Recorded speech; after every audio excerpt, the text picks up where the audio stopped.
Sejam bem-vindos a esse canal no YouTube. Aqui eu vou estar trazendo algumas reflexões e explicações da Palavra de Deus. Essas explicações serão postas em forma de podcasts, ou seja, apenas com uma foto, enquanto eu explico pelo áudio no vídeo, certo? Peço desculpas primeiramente porque vocês vão ouvir alguns sons de animais e também de rua, isso é normal. E vamos começar, né? A paz do Senhor Jesus Cristo a todos vocês. E eu peço que antes que eu comece a explicar a palavra, vocês façam uma oração para que possam entender bem a palavra que eu vou passar, enquanto que eu também irei orar para que eu possa passar a palavra bem explicada a vocês. Então vocês oram para que vocês consigam entender bem a palavra que eu irei passar. E eu oro para que Deus me ajude e toque na minha mente para que eu consiga transmitir a verdade da palavra para vocês, certo? Vou dar um tempinho de oração a vocês enquanto eu oro. Já nós voltamos e começamos com a explicação e a leitura da palavra base.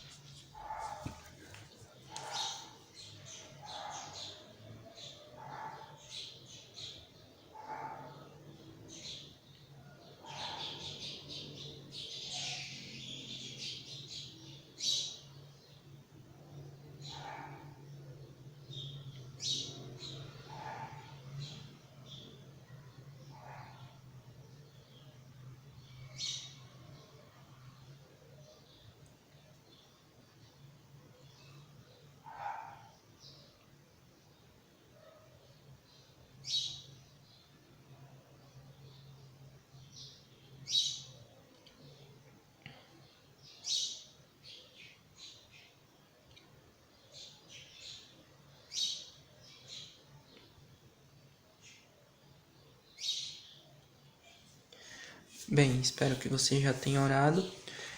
Peço, antes de ler, que vocês peguem as vossas Bíblias. E não só as Bíblias, mas também como um caderninho para anotação. Caso vocês queiram anotar os versículos que eu irei citar, para que vocês não fiquem repetindo, certo? Direto o vídeo e possamos ter não nos alongarmos demais. O caderno e uma caneta, como eu já expliquei, para vocês anotarem os versículos que eu irei citar, para que vocês possam também, em casa, a sós lê-los e também refletir neles, certo? Estudá-los também. Então, abram as vossas Bíblias na palavra base, que se encontra em Marcos 7, que vai do 1 ao 23. Esse texto tem como título, eu sempre gosto de começar pelo título, Jesus e a tradição dos anciãos, o que contamina o homem. Eu separei em 3 partes principais essa palavra, que eu irei estar explicando parte por parte das que eu separei, para que os irmãos possam entendê-las da melhor forma possível. Já estando com a Bíblia aberta, então vamos começar a leitura. Primeiro eu vou ler na minha Bíblia, certo? Que tem uma linguagem própria. Depois eu irei ler numa linguagem mais fácil de se entender, certo? E logo depois a isso, eu irei começar a explicação, certo? Então, vamos começar.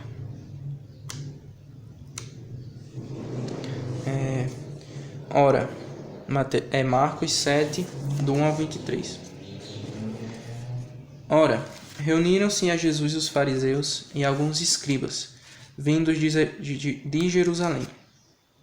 E vendo que alguns dos discípulos dele comiam pão com as mãos impuras, isto é, por lavar, pois os fariseus e todos os judeus, observando a tradição dos anciãos, não comem sem lavar cuidadosamente as mãos, quando voltam da praça, não comem sem se aspergirem, e há muitas outras coisas que receberam para observar, como a lavagem de copos, jarros e vasos de metal e camas. Interpelaram-nos os fariseus e os escribas: por que não andam os teus discípulos de conformidade com a tradição dos anciãos, mas comem com as mãos por lavar? Respondeu-lhes: bem profetizou Isaías a respeito de vós, hipócritas, como está escrito: este povo honra-me com os lábios, mas o seu coração está longe de mim, e em vão me adoram, ensinando doutrinas que são preceitos de homens. Isaías 29:13. Negligenciando o mandamento de Deus, guardais a tradição dos homens. E disse-lhes ainda: jeitosamente rejeitais o preceito de Deus, para guardardes a vossa própria tradição. Pois Moisés disse: honra a teu pai e a tua mãe. Êxodo 20:12 ou Deuteronômio 5:16, desculpe. E quem maldisser a seu pai ou a sua mãe, seja punido de morte. Êxodo 21:17 ou Levítico 20:9. Vós, porém, dizeis: se um homem disser a seu pai ou a sua mãe: aquilo que poderias aproveitar de mim é corbã, isto é, oferta para o Senhor, então o dispensais de fazer qualquer coisa em favor de seu pai ou de sua mãe, invalidando a palavra de Deus pela vossa própria tradição, que vós mesmos transmitistes, e fazeis muitas outras coisas semelhantes. Convocando ele de novo a multidão, disse-lhes: ouvi-me todos e entendei. Nada há fora do homem que, entrando nele, o possa contaminar. Mas o que sai do homem é o que contamina. Se alguém tem ouvidos para ouvir, ouça. Quando entrou em casa, deixando a multidão, os seus discípulos o interrogaram acerca da parábola. Então lhes disse: assim vós também não entendeis? Não compreendeis que tudo o que de fora entra no homem não o pode contaminar, porque não lhe entra no coração, mas no ventre, e sai para o lugar escuso. E assim considerou ele puros todos os alimentos.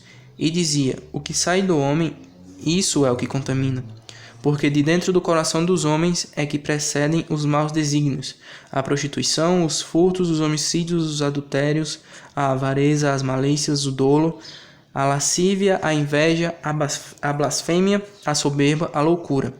Ora, todos estes males vêm de dentro e contaminam o homem. Assim diz a palavra de Deus. Agora, eu vou ler a parte mais com outras palavras, certo? Deixe-me só achar. E aí eu cito a vocês.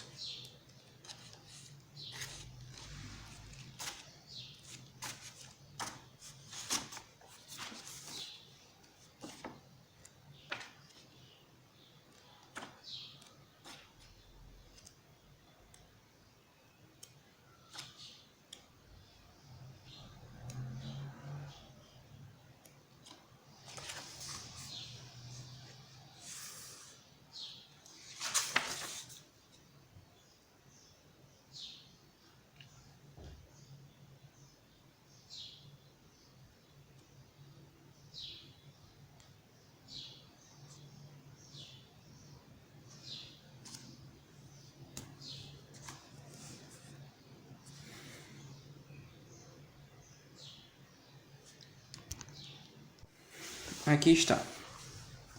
É a mesma palavra, só que com outras. É a mesma citação bíblica, mas com outras palavras, certo? Depois disso, Jesus percorreu a Galileia, mantendo-se deliberadamente longe da Judéia, porque ali os judeus procuravam tirar-lhe a vida. Os fariseus e alguns dos mestres da lei, vindos de Jerusalém, reuniram-se a Jesus e viram alguns dos seus discípulos comerem com as mãos impuras, isto é, por lavar. Os fariseus e todos os judeus não comem sem lavar as mãos cerimonialmente, apegando-se assim à tradição dos líderes religiosos. Quando chegam da rua, não comem sem antes se lavarem. E observam muitas outras tradições, tais como lavar de corpos, jarros e vasilhas de metal. Então os fariseus e os mestres da lei perguntaram a Jesus por que os seus discípulos não vivem de acordo com a tradição dos líderes religiosos, pois não lavam as mãos antes de comer. Respondeu Jesus: E por que vocês transgridem os mandamentos de Deus e se apegam à tradição dos homens? Pois Deus, através de Moisés, disse: honra teu pai e tua mãe, e quem amaldiçoar seu pai ou sua mãe terá que ser executado. Mas vocês afirmam que, se alguém disser a seu pai ou a sua mãe, qualquer ajuda que vocês poderiam receber de mim é corbã, isto é, oferta dedicada a Deus, ele não é obrigado a qualquer dever para com seu pai ou sua mãe. Assim vocês anulam a palavra de Deus por meio da tradição que vocês mesmos transmitiram, e fazem muitas outras coisas como essa. Hipócritas, bem profetizou Isaías acerca de vocês, dizendo: este povo me honra com os lábios, mas o seu coração está longe de mim. Em vão me adoram, seus ensinamentos não passam de regras ensinadas por homens. Vocês estão sempre encontrando uma boa maneira de pôr de lado os mandamentos de Deus, a fim de obedecerem às suas tradições. Jesus chamou novamente a multidão para junto de si e disse: ouçam-me, todos, e entendam isto. Não há nada o que entra pela boca que nele entrando possa torná-lo impuro. Pelo contrário, o que sai de sua boca é o que o torna impuro. Se alguém tem ouvidos para ouvir, ouça. Então os discípulos se aproximaram dele e perguntaram: sabes que os fariseus ficam ofendidos quando ouviram isso? Ele respondeu: toda planta que meu Pai Celestial não plantou será arrancada pelas raízes. Deixem-nos, eles são guias de cegos. Se um cego conduzir outro cego, ambos cairão no buraco. Depois de deixar a multidão e entrar em casa, os discípulos lhe pediram a explicação da parábola. Então Pedro pediu-lhe: explica-nos a parábola. Será que vocês ainda não conseguem entender? Perguntou Jesus. Não percebem que o que entra pela boca do homem não pode torná-lo impuro? Porque não entra em seu coração, mas vai para o estômago e mais tarde é expelido, assim purificando toda a comida. E continuou: as coisas que saem da boca do homem vêm do coração, e são essas que tornam o homem impuro. Pois do interior do coração dos homens vêm os maus pensamentos, as imoralidades sexuais, os roubos, os homicídios, os adultérios, as cobiças, as maldades, o engano, os falsos testemunhos, a devassidão, a inveja, a calúnia, a arrogância e a insensatez. Todos esses males vêm de dentro e tornam o homem impuro, mas o comer sem lavar as mãos não o torna impuro. Essa parte que eu li agora, ela é do livro Uma Vida Perfeita, de John MacArthur, ou MacArthur, eu não sei falar muito bem o nome dele, mas esse livro, ele fala cronologicamente a vida de Jesus, e ele pega todas as partes, principalmente dos evangelhos de Mateus, Marcos e Lucas, e coloca em ordem cronológica para ficar mais de fácil entendimento. E eu vou utilizar ele bastante durante minha explicação dessa passagem. Lido o texto base, agora a gente vai para a explicação da palavra, certo? Que eu dividi em 3 partes. A gente começa com a primeira parte, que é a tradição dos anciões. E eu dividi todas essas partes em podemos dizer, subpartes, para que eu possa explicar por tópicos e fique de mais fácil entendimento. E o primeiro tópico da explicação da tradição dos anciões é o seguinte: como a tradição interpele a lei nesse caso. E qual é o caso que a gente está falando? Primeiro, a tradição de lavar as mãos sempre antes de comer. Vocês têm que atentar que, assim como eu vou e estou explicando, o lavar as mãos aqui não era um lavar de mãos que levava em conta a higienização das mãos para comer, e sim uma tradição feita pelos líderes religiosos daquele tempo, que no livro diz o seguinte, no Uma Vida Perfeita, ele explica essa parte como o seguinte: a lavagem não tinha nada a ver com a limpeza de mãos sujas. Como eu já falei, não significava uma limpeza das mãos higiênica, mas sim tratava-se antes de uma lavagem cerimonial, ou seja, era mais uma cerimonialização, ou seja, uma ritualização, entenderam? Era como se fosse um ritual que eles faziam antes de comer, e não levando em conta a higienização, mas a ritualização do processo. A cerimônia exigia que alguém despejasse água de uma jarra sobre as mãos, cujos dedos deviam estar apontando para cima. Enquanto a água escorria pelo pulso, a pessoa podia prosseguir para a próxima etapa. Então, despejava sobre as duas mãos com dedos apontados para baixo, e em seguida cada mão precisava ser esfregada com um punho da outra. Então, como já falado, a lavagem aqui, a lavagem das mãos, ela não se retrata ao modo higiênico que nós temos de se alimentar, mas sim de uma cerimônia feita pelos líderes religiosos da época antes de se alimentar. Agora que já foi explicado o porquê de lavar as mãos, que é de acordo com a cerimônia de lá, a gente vem para a tradição dos líderes religiosos, que aqui o livro explica assim. Tratava-se de um conjunto de leis, além das bíblicas, que existia apenas na forma oral, e desde o tempo do cativeiro babilônico, ou seja, desde que os judeus foram libertos do cativeiro babilônico, eles fizeram leis que não estão citadas na Bíblia, certo? E essas leis eram passadas de forma oral, ou seja, falada pelos líderes religiosos para toda a população. Ou seja, a população não tinha acesso por escrito dessas leis. Quem falava essas leis eram os líderes religiosos da época, que depois de um tempo foi passado para o Mishiná, no final do segundo século. Eu já explico o que é o Mishiná. A lei de Moisés não continha nenhum mandamento sobre lavar as mãos antes de comer, exceto para os sacerdotes, que eram obrigados a lavá-las antes de comer ofertas sagradas. Levítico 22, do 6 ao 7.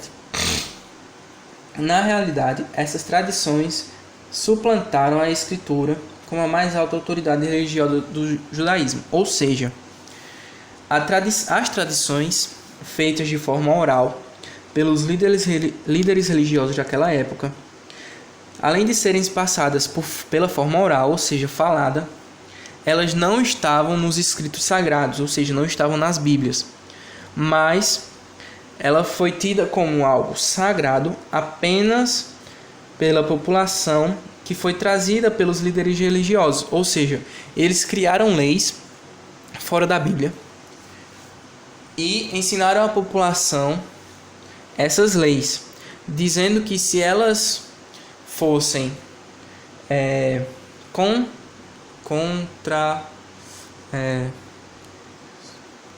falando que se essas leis que eles mesmos criaram não fossem feitas, as pessoas seriam punidas de certa forma, porque foram algo que eles criaram por si próprios e não por experiência divina, assim como a lei de Moisés.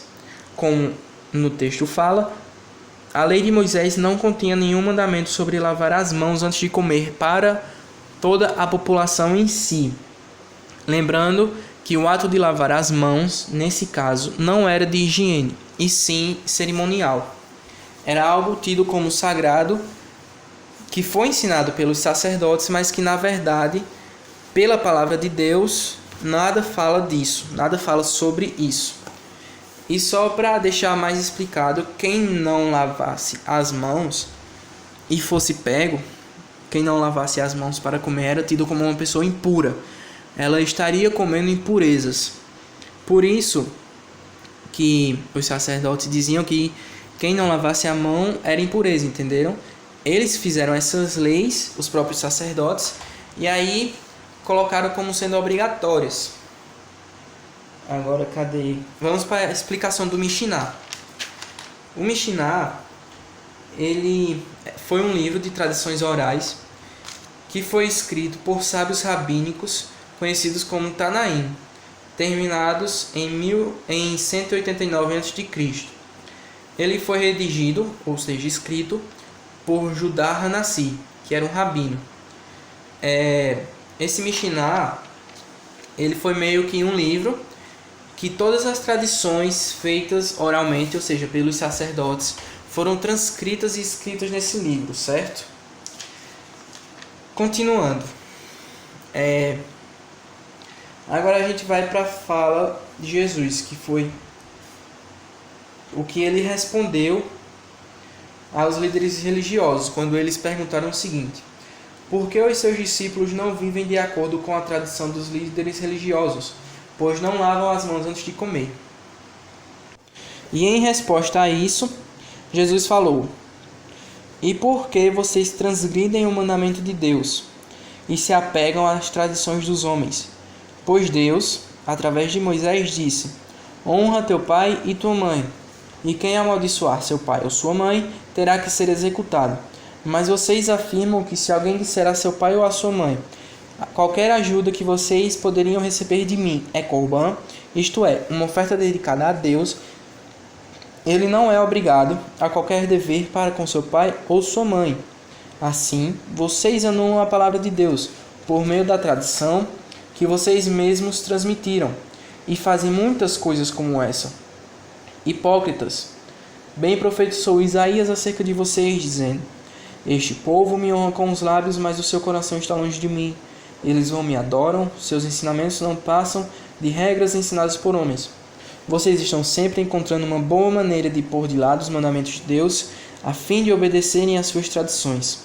Bem, essa foi uma da parte do que Jesus respondeu. Depois ele respondeu ao seguinte, chamando a multidão: não há nada que entra pela boca que nele entrando possa torná-lo impuro. Pelo contrário, o que sai de sua boca é o que torna impuro. Mas agora vamos para a explicação da palavra de Deus. O que Jesus respondeu aos sacerdotes quando lhe perguntaram.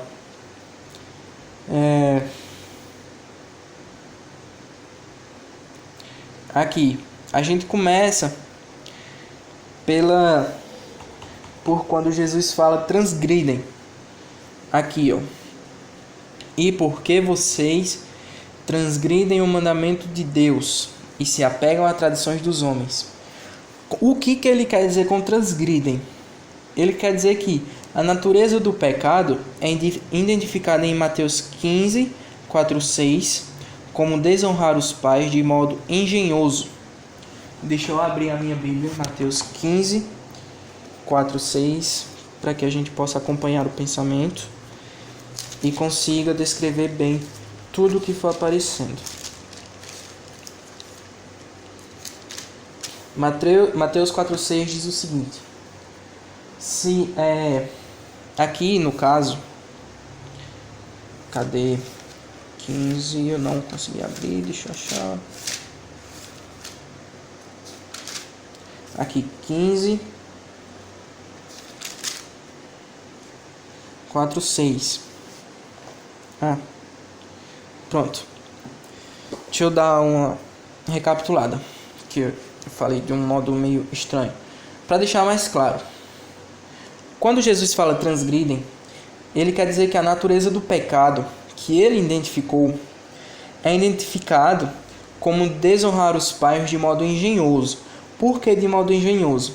Porque os mandamentos de Deus, eles eram claros, que são citados em Êxodo 20, 12, 21, 17 e Deuteronômio 5, 16, que é para honrar o pai e a mãe e amaldiçoar o seu pai, e quem amaldiçoar o seu pai ou sua mãe terá que ser executado. Que, devido a isso, para contorná-los, algumas pessoas alegaram que não podiam ajudar os seus pais financeiramente, porque teriam dedicado uma certa quantia de dinheiro a Deus, que era maior do que seus pais. Os rabinos, ou seja, tanto os sacerdotes como o pessoal lá da época, os líderes religiosos da época, aprovavam essa exceção para os mandamentos de Moisés e assim anulavam a lei de Deus. Ou seja, a tradição que eles criaram, essa tradição de que se você ofertasse um dinheiro a Deus e negasse a ajuda a seu pai e a sua mãe, porque você ofertou um dinheiro a Deus, pensando no seu pai e sua mãe, essa oferta que você deu a Deus, você lhe daria total abertura para que você pudesse desonrar o teu pai e a tua mãe, ou amaldiçoar o seu pai e a sua mãe. Então, essa tradição que os líderes religiosos aceitaram, de que se você der dinheiro a favor do seu pai ou a sua mãe a Deus, você pode desonrá-los.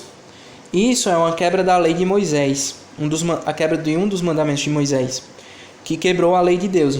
Espero que vocês tenham entendido.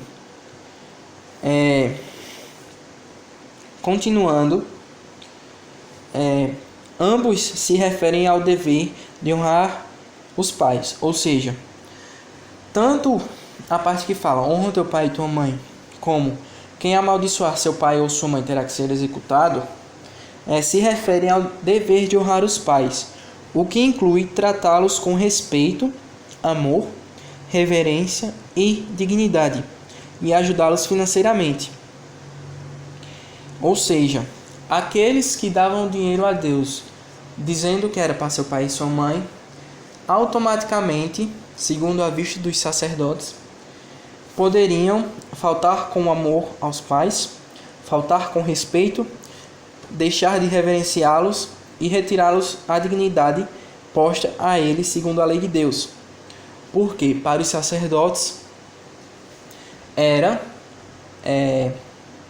lícito que ele lhe desse um dinheiro a Deus pensando nos seus pais, e isso retirava totalmente a responsabilidade do seu filho para com os seus pais. Uma palavra que me chamou bastante atenção, que eu não sabia o que significava, é a palavra corban. E a palavra corban, eu fui atrás e vou repassar para vocês o que significa. É o seguinte: um termo hebraico que significa dado a Deus. Refere-se a qualquer presente ou sacrifício de dinheiro ou bens que o indivíduo jurou dedicar a Deus. Em virtude de tamanha dedicação, o dinheiro ou os bens poderiam ser usados para fins sagrados.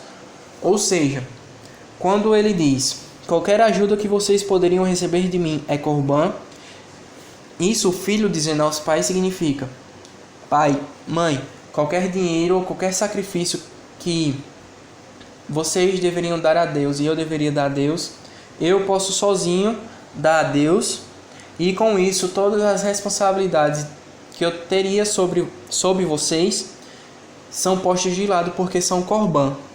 Espero que vocês tenham entendido. Ou seja, ele deu a Deus o corban, ou seja, o sacrifício, em favor dos pais. E com isso, os sacerdotes julgaram lícito que ele pudesse transgredir os pais, entendeu? Transgredir a lei de Deus e desonrar os pais. Continuando. Quando Jesus fala, anulam a palavra de Deus por meio da tradição. A explicação dessa parte, anulam a palavra de Deus por meio da tradição, é a seguinte: anular significa privar de autoridade ou cancelar. A tradição em questão que a gente está conversando e que eu estou falando sobre permitia que qualquer indivíduo declarasse todos os seus bens corban, ou seja, os bens que ele daria a Deus. Se um filho se irritasse com seus pais, podia simplesmente declarar seu dinheiro e bens corban, já que a Bíblia ensina que qualquer juramento feito a Deus não pode ser violado. Suas posses só podiam ser usadas para o serviço de Deus, e não como recurso de assistência financeira aos seus pais. Mas Jesus condenou essa prática, mostrando que os fariseus e os mestres da lei eram culpados por anular a palavra de Deus e seu mandamento de honrar os pais através de sua tradição. Isso é basicamente um resumo explicando o que eu já falei, né? E continuando na resposta de Jesus aos líderes religiosos, a gente tem hipócritas. Mas o hipócritas que ele fala que é especialmente aos hipócritas espirituais, que seguiam as tradições dos homens, ou seja, as tradições que os próprios homens criaram, porque tal ensino exigia apenas uma conformidade automática e impensada, sem um coração puro. Ou seja, eles só concordavam sem que eles pensassem no que estavam fazendo. Era meio que como se fosse automático, entenderam? Não era mais algo de se entregar de coração. Eles não estavam mais buscando a Deus de coração puro.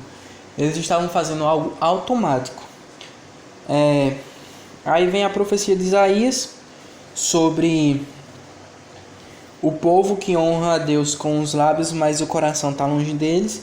E eu vou falar mais um pouco sobre isso depois. E falando um pouco dessa profecia de Isaías, já acelerando um pouco, porque já está em quase 30 minutos de vídeo. Essa profecia me chama bastante atenção, porque ela não só cabe às ações dos fariseus e dos mestres daquele tempo, mas como atualmente a gente vê também em bastante seitas, em algumas igrejas, que as pessoas elas preferem e são ensinadas a fazer mais os rituais, a fazer mais os ensinamentos das regras ensinadas pelos homens, do que ter o temor e fazer o que é ensinado na palavra de Deus, na Bíblia. Segundo a profecia de Isaías, diz assim: este povo me honra com os lábios, mas o seu coração está longe de mim. Em vão me adoram. Seus ensinamentos não passam de regras ensinadas por homens. Ou seja, atualmente também se encaixa muito, porque a gente vê muitas igrejas, muitas pessoas fazendo rituais que foram ensinados por homens, que não estão na palavra de Deus, ou seja, na Bíblia, nem no Antigo, nem no Novo Testamento. E mesmo fazendo esses rituais, eles, como a própria profecia fala, elas honram a Deus com os lábios, porém o coração das pessoas está longe deles. As pessoas, elas, mesmo estando honrando, mesmo estando louvando, adorando, falando no nome de Deus, o coração da pessoa não está buscando a Deus de verdade. Isso significa que adoram a Deus em vão. Ou seja, não adianta de nada você adorar um Deus se você não adora Ele com o seu coração, se você não dá a Ele seu coração. Principalmente para essas pessoas que preferem os rituais, preferem praticar os rituais do que a própria palavra de Deus. Elas estão muito mais distantes do coração de Deus, entendeu? Elas estão muito mais longe. Isso se aplica demais aos dias de hoje. E essa distância, aqui quando ele fala, vocês estão sempre encontrando uma boa maneira de pôr de lado os mandamentos de Deus, a fim de obedecerem às suas próprias tradições, isso reflete muito o coração mau que a gente tem, que Jesus fala no final da palavra, quando ele diz que o coração do homem é mau. O homem sempre vai tentar buscar aquilo que vangloria a ele, em vez de vangloriar ao outro. Isso é o natural do homem, faz parte da naturalidade malvada do homem. Ele sempre vai buscar fazer algo para se vangloriar. Então, se ele puder fazer uma lei e colocar uma lei que vangloria a ele em vez da palavra de Deus, como ele mesmo fala aqui, ele vai fazer o que a gente vê muito nos dias de hoje. Por exemplo, igual fala, vocês estão sempre encontrando uma boa maneira de pôr de lado os mandamentos de Deus, a fim de obedecerem às suas tradições. Ou seja, o homem ele é tão mau que ele põe de lado os mandamentos de Deus, a lei de Deus, os ensinamentos de Deus, apenas para colocar acima disso a tradição que foi criada por homens. E eu gostaria de falar um pouco agora da essencialidade da palavra, o poder que ela tem e o que faz a palavra de Deus, a Bíblia, ser a principal fonte de conhecimento que a gente tem sobre a nossa fé e por que devemos buscar nela todas as coisas em primeiro lugar. Sempre que quisermos saber de algo, temos que recorrer a ela. E eu vou falar um pouco sobre isso. Para discorrer sobre isso e a importância da leitura da palavra de Deus, eu vou passar por 3 versículos. O primeiro, ele se encontra em Hebreus 4:12. Se os irmãos quiserem abrir também, ou só anotar no caderninho. Hebreus 4:12 diz o seguinte: porque a palavra de Deus é viva e eficaz, e mais cortante do que qualquer espada de 2 gumes, e penetra até o ponto de dividir alma e espírito, juntas e medulas, e é apta para discernir os pensamentos e propósitos do coração. E não há criatura que não seja manifesta na sua presença. Pelo contrário, todas as coisas estão descobertas e patentes aos olhos daquele a quem temos de prestar contas. Ou seja, nesses dois pequenos versículos, ele fala, principalmente no 12, eu li o 12 e o 13, mas eu queria que a gente se atentasse principalmente ao 12, porque na nossa, eu posso dizer, no nosso infinito pequeno vocabulário, nós buscamos sempre achar algumas palavras que possam descrever sentimentos e algumas outras coisas. E as palavras que foram escolhidas em Hebreus 4:12 para descrever a palavra de Deus é viva, eficaz, corta mais do que uma espada de 2 gumes, penetra até o ponto de dividir a alma e espírito, juntas e medulas, e é apta para discernir os pensamentos e propósitos do coração. Nenhuma palavra humana tem capacidade para descrever o quão grande Deus é, e eu tenho quase certeza que também não tem capacidade de descrever o quão grande a Bíblia é, já que a Bíblia é a palavra de Deus.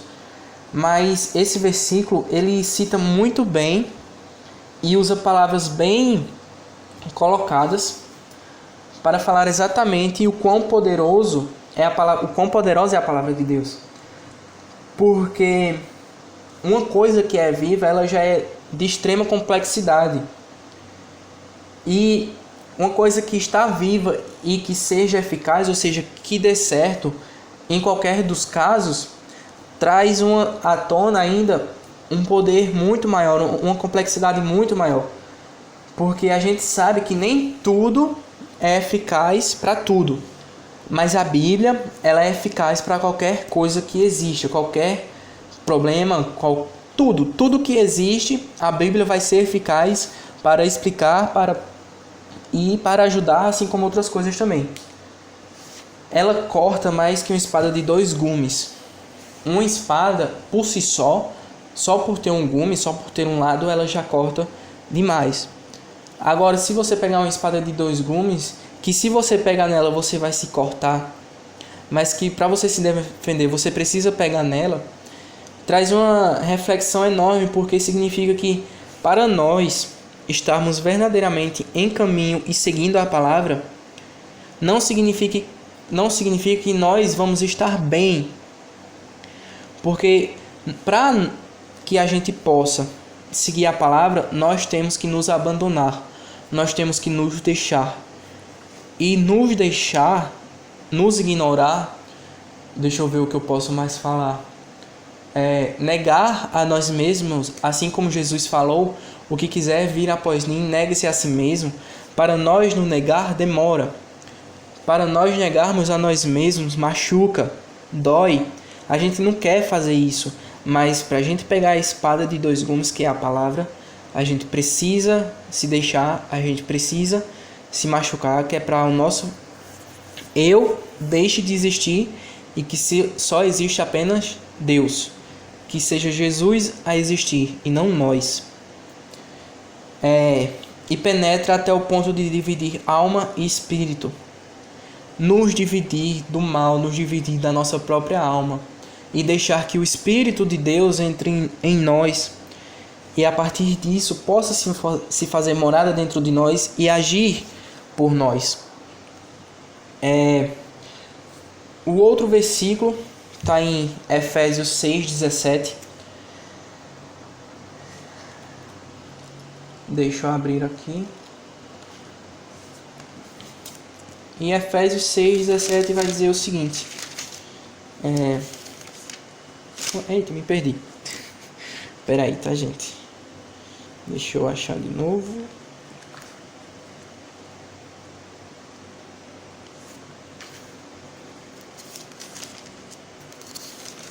Efésios 6:17 diz o seguinte: tomai também o capacete da salvação, mas eu quero atentar mais essa parte que está por vir agora, e a espada do Espírito, que é a palavra de Deus, Assim como em Hebreus, aqui também cita a palavra de Deus como uma espada do Espírito, que tem toda aquela funcionalidade que eu já falei a vocês. E o terceiro versículo, peço que abram em 2 Timóteo.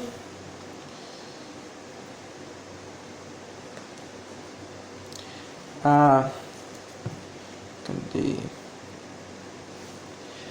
E o terceiro versículo, eu peço que abram na segunda epístola de Paulo a Timóteo, capítulo 3, dos versículos 15 ao 17, em que diz o seguinte: E que, desde a infância, sabes as sagradas letras, que podem tornar-te sábio para a salvação pela fé em Cristo Jesus. Toda a Escritura é inspirada por Deus e útil para o ensino, para a repreensão, para a correção, para a educação na justiça, a fim de que o homem de Deus seja perfeito e perfeitamente habilitado para toda boa obra.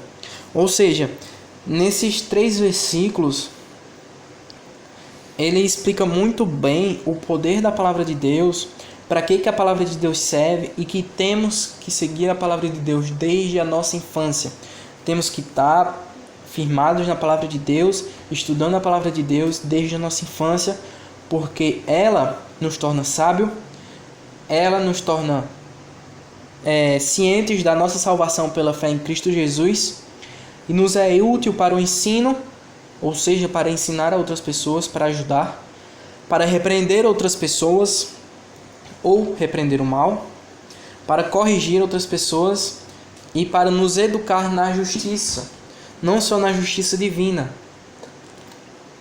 mas também na justiça terrena. Pois do mesmo jeito que o coração do homem é mau, muitas vezes a justiça, entre aspas, acaba saindo também da forma errônea, ou seja, da forma má. E passando disso, eu trago agora uma pequena reflexão sobre os cuidados que nós temos que ter sobre a religiosidade. Porque, como todos sabem, a religiosidade é aquilo que muitas pessoas fazem quando elas levam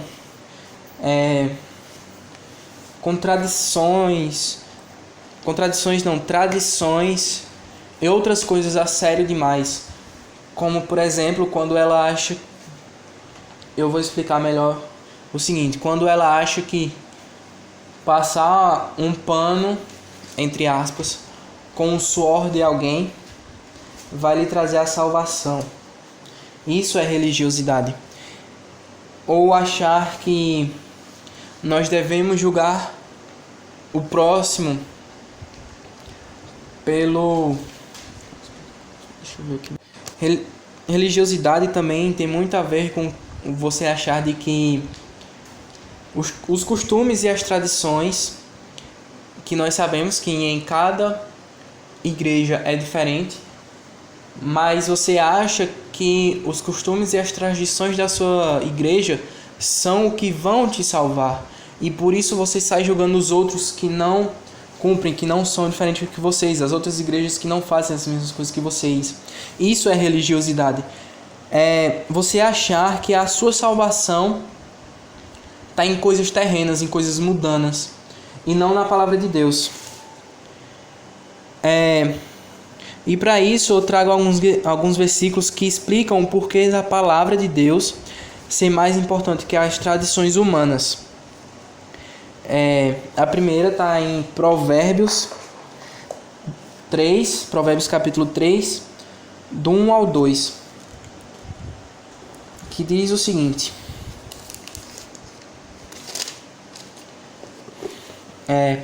Filho meu, não te esqueças dos meus ensinos, e o teu coração guarde os meus mandamentos, porque eles aumentarão os teus dias e te acrescentarão anos de vida e paz. Não te desamparem a benignidade e a fidelidade. Esse aqui já é o 3, eu passei um pouco. Até o 2.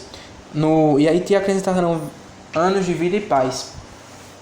Se fosse a religiosidade que salvaria, eu tenho certeza que aqui não estaria falando para guardar os ensinos de Deus, não guardar o coração nos mandamentos de Deus, eu tenho certeza que estaria falando para guardar as tradições dos líderes religiosos e falando que isso salvariam eles e aumentariam os dias de vida deles. Mas não, a palavra de Deus é clara quando ela diz: não te esqueças dos meus ensinos, ou seja, da própria palavra de Deus, onde ela ensina desde o teu primeiro ano de vida até o teu último ano de vida a como andar ao lado de Deus. E o teu coração guarde os meus mandamentos, pois são os mandamentos de Deus que vão fazer o mal do teu coração sair, não sair, mas deixar de aparecer. E não a religiosidade, não as tradições e os costumes que as pessoas levam a sério a ponto de falar que são eles que salvam. Não, não são eles que salvam, mas sim a palavra de Deus, os mandamentos de Deus e os ensinos que Deus dá na palavra sagrada. A segunda se encontra em Atos dos Apóstolos, capítulo 17, até o versículo 11. Ela diz o seguinte, capítulo 17, versículo 11. Diz o seguinte: ora, estes de Bereia eram mais nobres que o de Tessalônica, pois receberam a palavra com toda a avidez, examinando as Escrituras com todos os dias, para ver se as coisas eram de fato assim. Ou seja, aqui ele fala que as pessoas da Bereia, elas eram muito mais nobres, não porque tinham mais dinheiro do que as pessoas de Tessalônica, mas porque pegaram a palavra de Deus e a receberam com tanto ânimo, com tanto prazer, com tanta curiosidade de saber como era a palavra de Deus, e examinaram tanto as Escrituras, todos os dias eles estavam lá examinando a palavra de Deus, as Escrituras, porque eles utilizavam a própria Escritura, quando ele diz, examinando as Escrituras todos os dias para ver se as coisas eram de fato assim. Ou seja, eles pegavam as Escrituras e examinavam o viver de cada um e as pessoas daquela cidade para ver se as pessoas realmente estavam seguindo o que tem na palavra de Deus. E não para ver se as pessoas estavam seguindo os costumes e as tradições feitas por homens do local dele. Porque, como já dito em Provérbios, assim como eu estou dizendo em Atos agora, como Atos vem falando, eles receberam a palavra de Deus com muita alegria, com muito prazer e com muito gosto em saber do que a palavra de Deus se fala. Por isso que as pessoas de Bereia eram mais nobres que os de Tessalônica. Ou seja, as pessoas mais nobres em todo o mundo não são aquelas que vangloriam os costumes e as tradições, mas são aquelas que glorificam e vangloriam as Escrituras Sagradas, a palavra de Deus.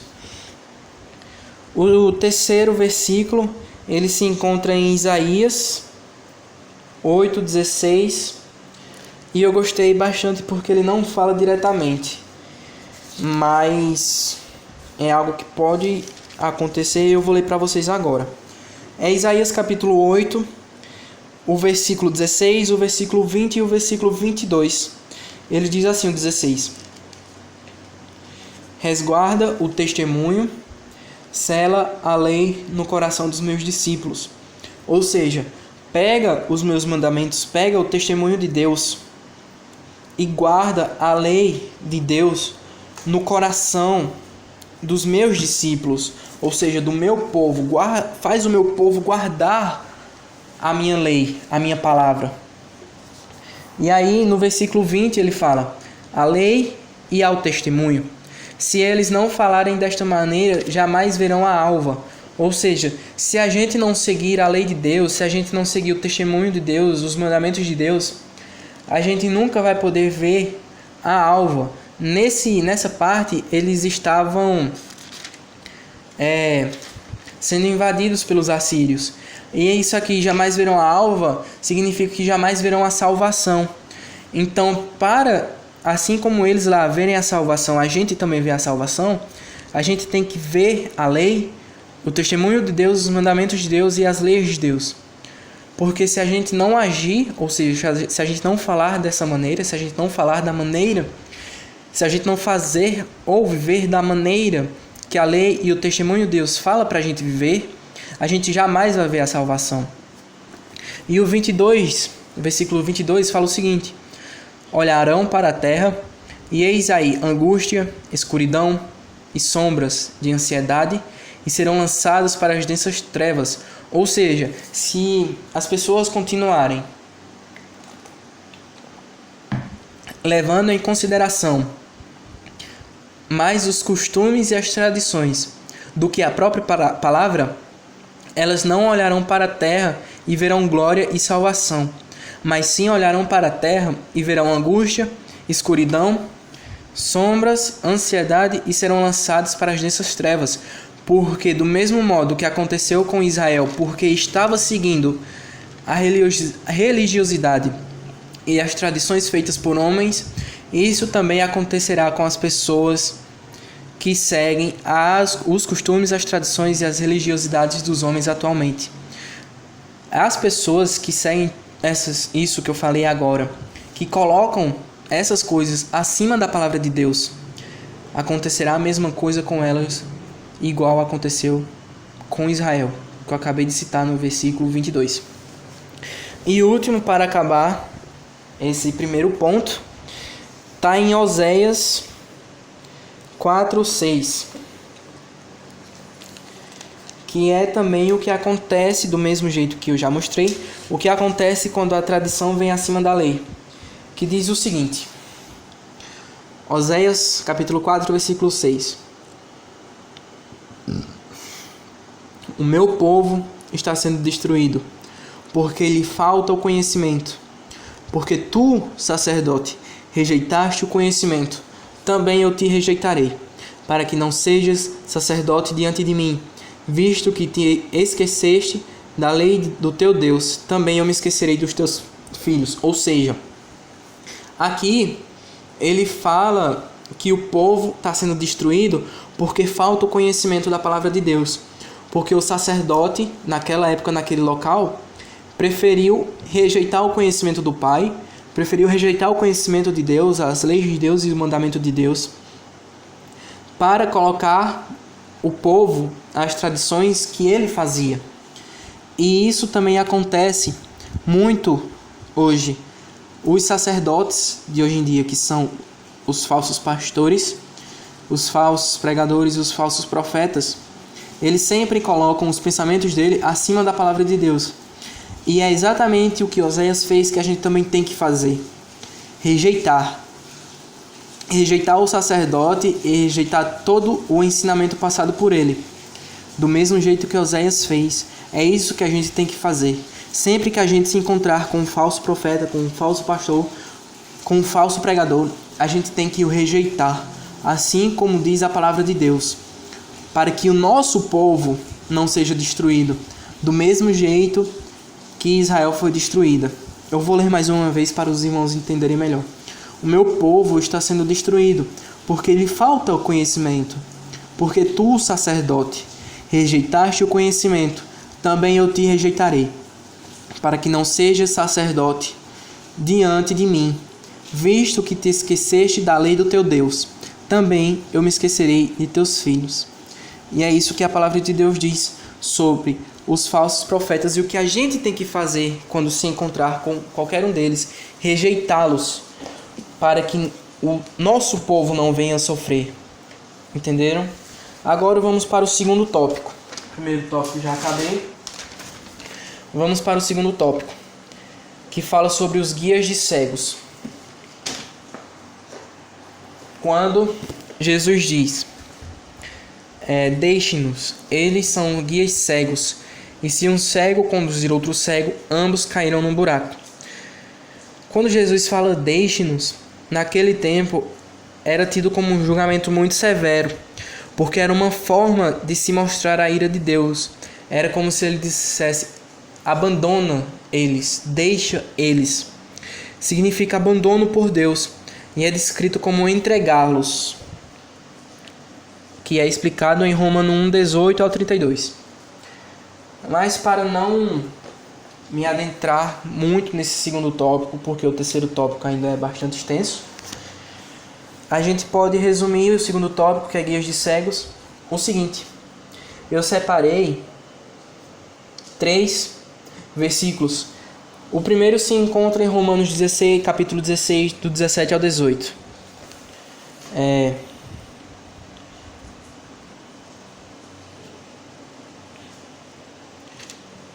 Que diz o seguinte: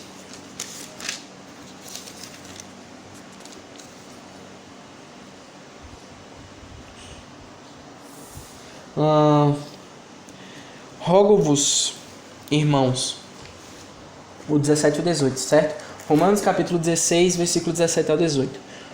Rogo-vos, irmãos, que noteis bem aqueles que provocam divisões e escândalos em desacordo com a doutrina que aprendestes. Afastai-vos deles, porque esses tais não servem a Cristo nosso Senhor, e sim a seu próprio ventre, e com suaves palavras e lisonjas enganam o coração dos incautos. E é exatamente isso que os falsos profetas fazem. Eles provocam divisões para provar que estão certos e entram em desacordo com a doutrina de Deus e afasta o povo que o escuta da doutrina de Deus. Depois disso, ele lisonjeia as pessoas que o escutam para que possam enganar o coração delas. E após ter feito isso, ele toma para si as ovelhas que eram de Deus, que foram enganadas pelo falso profeta que fez esses atos. Agora, o segundo versículo, ou a segunda palavra que eu tirei para explicar o guias de cegos, está em 1ª Epístola de Paulo a Timóteo, capítulo 6, do versículo 3 ao 5. Diz assim: se alguém ensina outra doutrina e não concorda com as palavras de nosso Senhor Jesus Cristo e com o ensino segundo a piedade,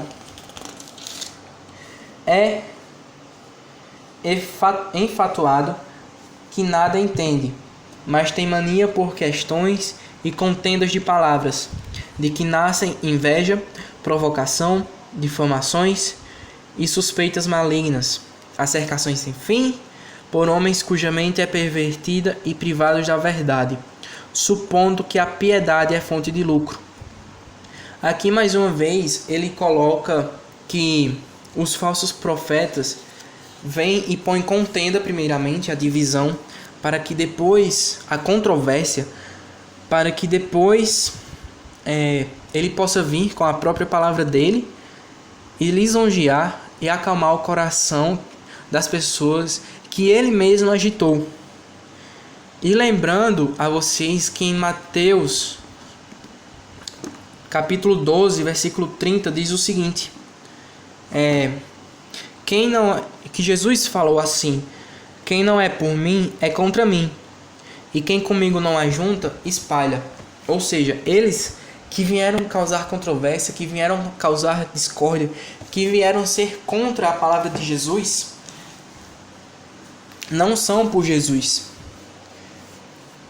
E aí, as recomendações que a Bíblia dá sobre esses falsos profetas que já começam suas pregações causando controvérsias e contendas entre as pessoas, está posta em 2 Pedro,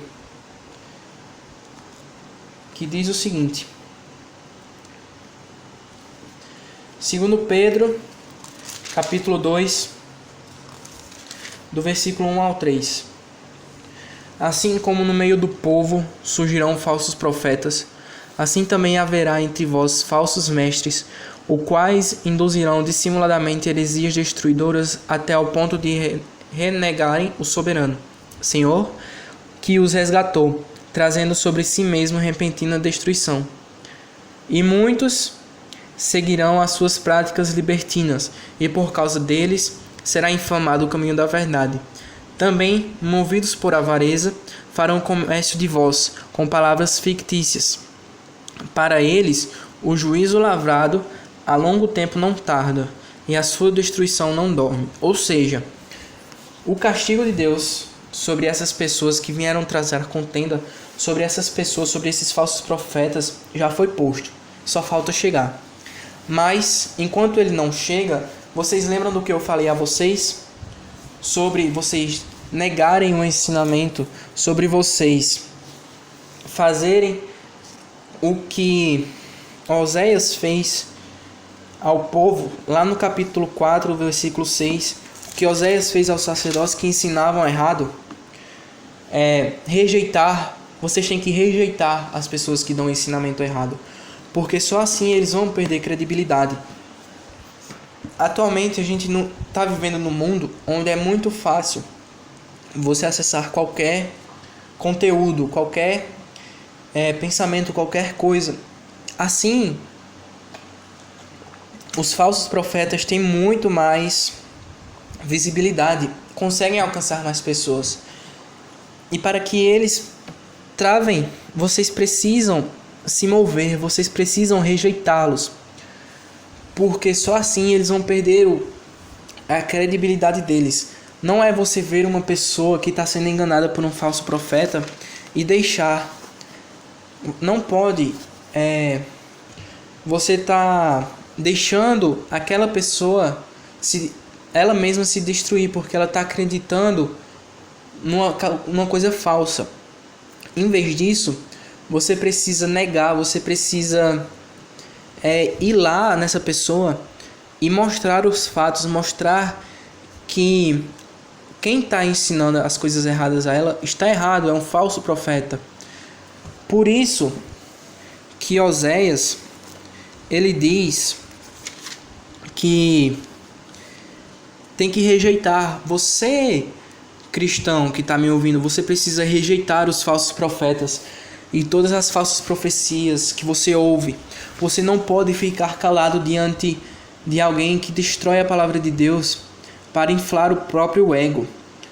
Você, a partir do momento que fica calado, que não rejeita, assim como Oséias fez, você está indo a favor dessa pessoa que está negando a palavra de Deus.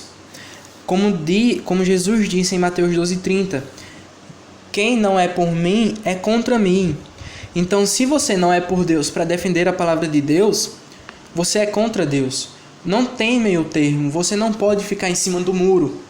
Ou você defende a palavra de Deus da forma que ela é, do jeito que ela é, ou você, mesmo estando calado, vai estar desmentindo a palavra de Deus. Você vai estar rasgando a Bíblia que você carrega no braço. Se você fica calado quando você vê um falso profeta falar, quando você fica calado quando vê uma pessoa espalhar o ensinamento do falso profeta, você é a mesma coisa que você está pegando sua Bíblia, rasgando no meio e jogando no lixo. Porque nós temos que defender a palavra de Deus. Nós temos que ser mansos de coração, mas isso não significa que nós devemos deixar as pessoas fazerem o que quiser com a palavra de Deus. Porque Deus quer fidelidade. E que filho é você que não traz fidelidade para o seu pai, defendendo o que ele fala? Entenderam? Espero que vocês tenham entendido. Agora, explicado o segundo tópico, que é o guia de cegos, a gente vai para o terceiro tópico, que é o coração mau do homem.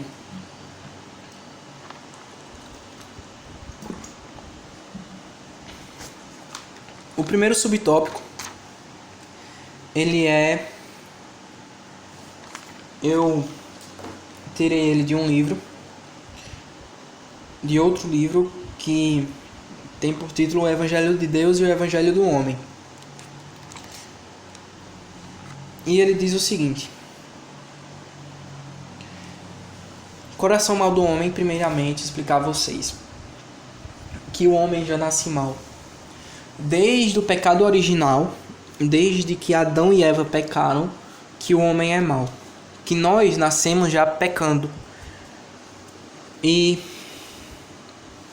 para o primeiro tópico, eu vou descrever as passagens do livro, alguns parágrafos do livro. Diz o seguinte: infelizmente, é muito difícil as pessoas entenderem isso hoje. Elas entendem muito pouco sobre Deus, e isso faz com que entendam muito pouco de pecado. Por qual motivo o pecado é tão horrível? Será que é porque ele resulta em morte? Não. Será que é porque atrapalha a sociedade? Não. Por que o pecado é tão horrível?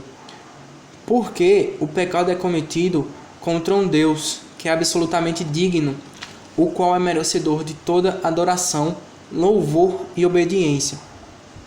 Vamos olhar para o pecado de uma perspectiva bíblica. Eu quero que você observe duas coisas acerca do pecado. O pecado é mais que uma coisa que a gente faz, é uma parte de nós. Os teólogos falam de uma depravação radical, o que significa que a corrupção moral permeia todos os aspectos do nosso ser. E antes de uma pessoa vir a Cristo, é isso que é o homem. Em Gênesis 6:5, capítulo 6, versículo 5, diz assim: O Senhor viu que a perversidade do homem tinha aumentado na terra, e que toda a inclinação dos pensamentos do seu coração era sempre e somente para o mal. Olhe para a última frase. Eu vou repetir a última frase para vocês. Toda a inclinação dos pensamentos do seu coração era sempre e somente para o mal. Continuando. Diz que todo o desígnio do coração dos homens era somente para o mal. Isso fala do homem antes do dilúvio. No entanto, o dilúvio lavou a terra dos homens, mas as águas não puderam lavar o coração dos homens. Assim que Noé e sua família saíram da arca, o pecado começou novamente. Dentro da arca já havia pecado, que cresceu e cresceu na terra. Isso é o que é dito sobre você e eu, antes de nos achegarmos a Cristo. Se você não tem Jesus, esse verso descreve você agora. E isso é uma verdade da Bíblia. É uma verdade. A Bíblia testifica sobre isso, a história testifica sobre a maldade do homem. E até mesmo sua consciência testifica que você é mau, se você tem uma consciência. Então, o que a Bíblia justifica é verdadeiro. Eu não estou dizendo isso porque eu quero ser malvado e dizer que você que está ouvindo esse áudio agora, você está vendo esse vídeo agora é mau. Eu estou dizendo isso porque eu o amo. E a única maneira de você ser curado dessa doença é você saber que você tem essa doença. Você precisa saber a verdade. É isso o que é o homem. E isso é porque um pouquinho de religiosidade não conserta você. É por isso que nem a Igreja Católica, nem a Igreja Evangélica pode consertá-lo. Apenas uma obra sobrenatural de Deus pode fazer isso através da cruz de Jesus Cristo. É assim que nós somos. Em Gênesis 8:21 diz o seguinte: O Senhor sentiu um aroma agradável e disse a si mesmo: Nunca mais amaldiçoarei a terra por causa do homem, pois o seu coração é inteiramente inclinado para o mal desde a infância, e nunca mais destruirei todos os seres vivos como fiz dessa vez. Eu poderia falar muito mais sobre a relação do homem com o pecado que está nesse livro. Mas para não deixar muito mais grande do que já vai ficar, eu vou terminar com Isaías 64, capítulo 64, versículo 6. Somos como impuro, todos nós. Todos nossos atos de justiça são como trapo imundo. Murchamos como folhas e como o vento, as nossas iniquidades nos levam para longe de Deus. Agora o segundo subtópico sobre o coração mau do homem. Eu espero que vocês tenham entendido o primeiro, que explica basicamente o porquê e fala um pouco também do porquê do homem ser mau desde a infância. O segundo fala mais especificamente disso, que é o pecado original. E eu vou começar com um texto de Martin Lloyd, que foi um teólogo protestante e também ministro da capela de Westminster, em Londres. Ele viveu de 1897 até o meio de 1950, eu acho. Se eu não estiver enganado, foi por aí. O texto dele sobre a maldade do homem diz o seguinte: por que o homem escolhe pecar? A resposta é que o homem se afastou de Deus e por isso toda a sua natureza se perverteu e se tornou pecaminosa. Abrindo aspas e falando, o homem se afastou de Deus a partir do momento que Adão e Eva foram expulsos do paraíso, certo? Toda a tendência do homem é afastar-se de Deus por causa da natureza. Por natureza, ele odeia Deus e sente que Deus se opõe a ele. Seu Deus é ele mesmo, suas próprias habilidades e seus poderes, seus próprios desejos. Ele se opõe a toda essa ideia de Deus e às exigências que Deus lhe faz. Além do mais, o homem gosta das coisas que Deus proíbe e as deseja, e não gosta das coisas e do tipo de vida para as quais Deus o chama. Não se trata de meras declarações dogmáticas, são fatos. Apenas eles explicam a confusão moral e a feiura que caracteriza a vida atual. Ou seja, aqui ele fala muito bem e bem claro que o homem o porquê do pecado ser tão atraente para o homem. É porque o homem é mau e o pecado sendo mau nos atrai. Por isso que nós, seres humanos, achamos o pecado tão atraente, porque nós estamos distantes de Deus. E a partir do momento que nós queremos fazer os nossos desejos e estamos em pecado, nós achamos a ideia de seguir a Deus e as exigências que Deus faz totalmente absurdas. Porque para um pecador, morrer para poder viver, assim como Jesus fala, é totalmente louco. É uma coisa que você tem que se opor. Para o pecador, ele não pode morrer para depois viver. Mas para nós que fomos salvos pela graça de Deus e pelo sacrifício de Jesus Cristo, nós sabemos que para podermos ser salvos, o nosso eu precisa morrer. Nós devemos nos deixar de lado e dar a nossa vida a Jesus. Fazer com que Jesus entre na nossa vida. Só assim a gente pode viver verdadeiramente ao lado de Jesus. E falando mais ainda do pecado original, eu separei 3 versículos. O primeiro se encontra em Romanos capítulo 5, versículo 19, que diz assim: porque, como pela desobediência de um só homem, muitos se tornaram pecadores, assim também por meio da obediência de um só, muitos se tornaram justos. Ou seja, esse versículo de Romanos fala que pelo pecado e desobediência de Adão, toda a humanidade passou a ser pecadora e má. Porém, pelo sacrifício e pela obediência de Jesus Cristo, todos aqueles que o aceitaram como seu único e verdadeiro Salvador estão livres do pecado e salvos em Jesus Cristo. Ou seja, se tornaram justos, se tornaram justificados. A segunda palavra, o segundo versículo, está em Salmos 51, versículo 5, que diz o seguinte: eu nasci na iniquidade, e em pecado minha mãe me concebeu. Ou seja, esse versículo ele fala muito bem sobre nós já nascermos pecaminosos, já nascermos do pecado. O único ser vivo não veio do pecado, nem isso ele teve, ele já nasceu puro, diferentemente de toda a humanidade.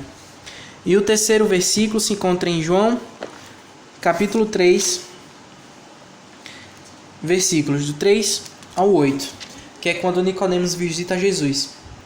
Já na conversa, começando do versículo 3, a palavra de Deus diz o seguinte: A isto respondeu Jesus: em verdade te digo, que se alguém não nascer de novo, não pode ver o reino de Deus. Perguntou-lhe Nicodemos: Como pode um homem nascer sendo velho? Pode porventura voltar ao ventre materno e nascer segunda vez? Respondeu Jesus: em verdade te digo, quem não nascer da água e do Espírito não pode entrar no reino de Deus. O que é nascido da carne é carne, e o que é nascido do Espírito é Espírito. Não te admires de eu te dizer: importa-vos nascer de novo.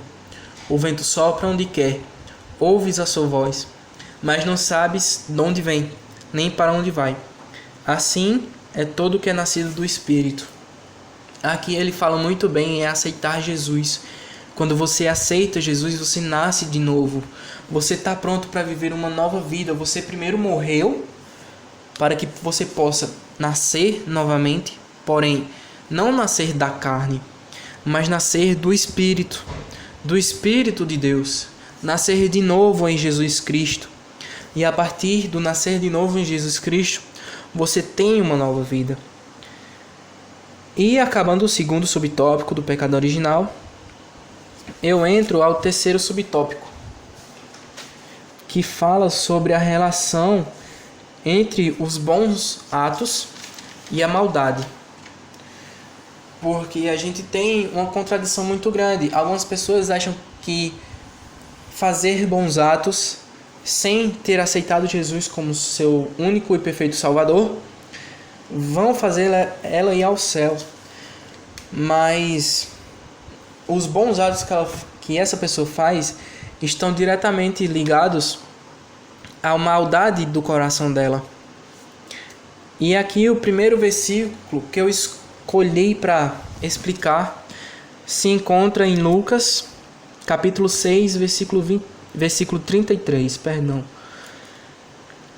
que diz o seguinte: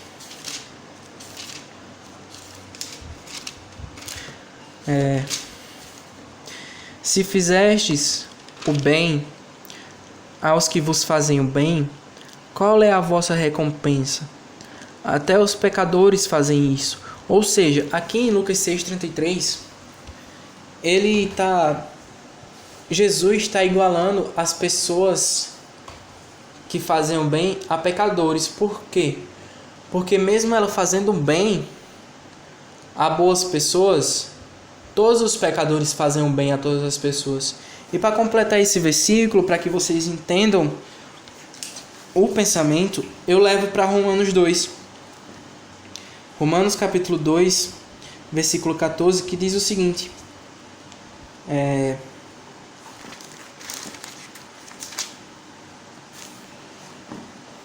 14.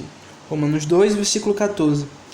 Quando, pois, os gentios que não têm lei, e quando ele fala lei, ele está relacionando a lei de Deus, ou seja, os gentios que não aceitam a lei de Deus, que não seguem a lei de Deus, que não praticam os mandamentos de Deus, procedem por natureza de conformidade com a lei, não tendo lei, servem eles de lei para si mesmos. Ou seja, quando os gentios, as pessoas que não aceitaram Jesus, não praticam os mandamentos, não seguem a Bíblia, não seguem a lei nem a palavra de Deus, eles de algum modo procedem bem, fazem algo que está na Bíblia, mesmo sem ter aceitado Jesus. Digamos, eles fazem apenas por fazer, sem ter a lei, ou seja, não tendo a lei, eles não têm a palavra de Deus no coração deles. Essa lei só vai servir para eles mesmos e não para Deus. Ou seja, Deus não pega o ato bom que ele fez, não pega a lei que ele fez para Deus. Ele ignora. Por isso que bons atos, sem aceitar Jesus como seu justificador para os seus pecados, como seu salvador, não adianta de nada. Você pode passar a vida inteira fazendo bons atos, mas se quando você morrer, você não tiver aceitado Jesus como seu perfeito Salvador, todos os seus atos não vão servir de nada, porque você não foi justificado pela graça de Jesus Cristo, pela graça de Deus. O quarto tópico, ele fala sobre uma coisa que vem tendo muito nas igrejas, principalmente nas igrejas que estão buscando atrair os jovens do mundo. Ele fala sobre a autoestima e os cuidados que a gente tem que ter com a autoestima. Vou começar a falar sobre esse tópico agora, que a gente pode começar assim.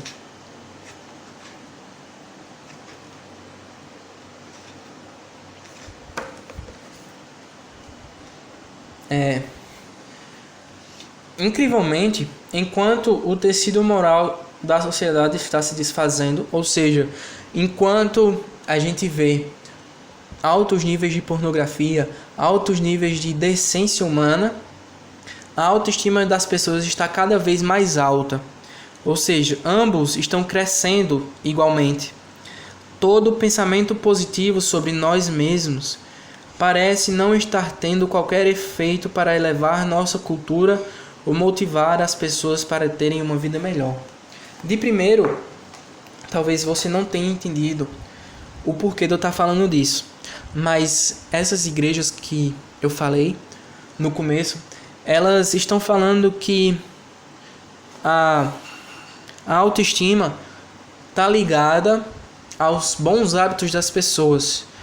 E nisso aqui que eu li, todo pensamento positivo sobre nós mesmos, ou seja, quanto mais você fala que a autoestima das pessoas tem que estar boa para que ela faça bons atos, não serve de nada, porque parece não estar tendo qualquer efeito para elevar nossa cultura ou motivar as pessoas para terem uma vida melhor.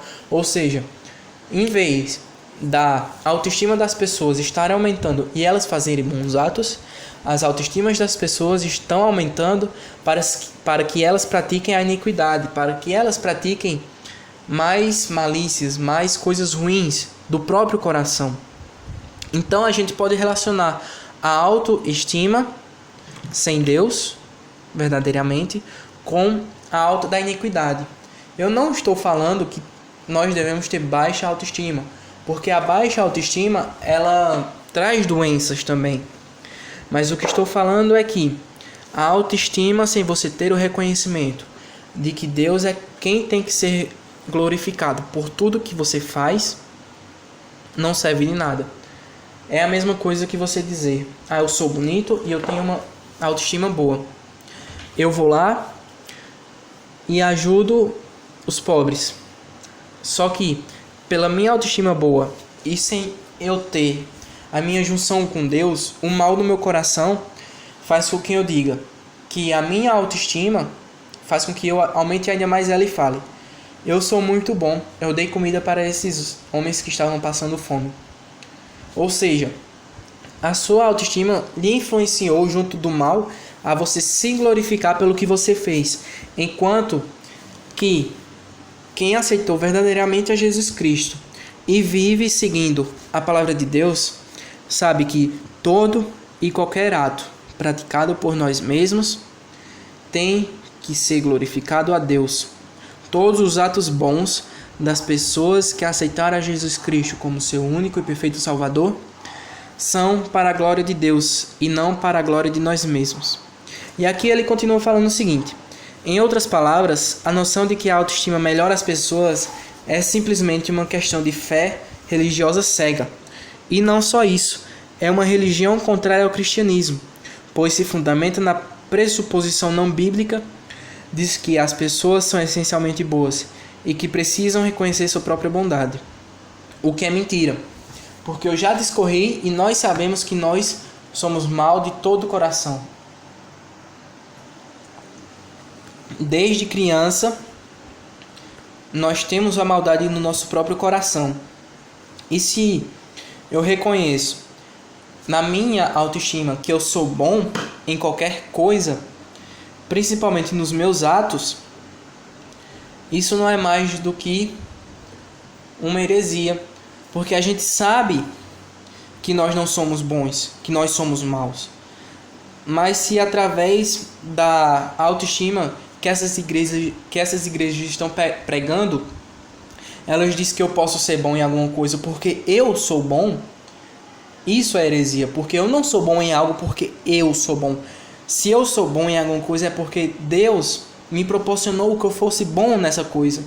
E através disso, eu tenho que ser bom nessa coisa e fazer essa coisa para que essa coisa venha a glorificar a Deus. E não que essa coisa venha a glorificar a mim, por eu ser bom nela. Espero que vocês tenham entendido. Talvez tenha ficado um pouco confuso, mas eu vou seguir falando o seguinte. O jornal Newsweek, ele comentou a tendência dessas igrejas. E ele diz o seguinte: a noção da autoestima pode irritar qualquer pessoa velho bastante para lembrar-se do tempo em que o uso de cristão como adjetivo era frequentemente seguido por humildade. Ou seja, antigamente os cristãos eram reconhecidos por serem humildes de coração. Já os cristãos dessa igreja estão sendo reconhecidos por se acharem demais. Entenderam? Continuando. Mas as igrejas norte-americanas, assim como de todo mundo, que no passado chegavam a chamar seus membros de miseráveis, passaram a nutrir uma visão mais simpática da natureza humana.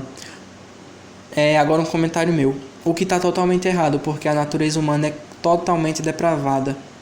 Ou seja, a natureza humana é totalmente má.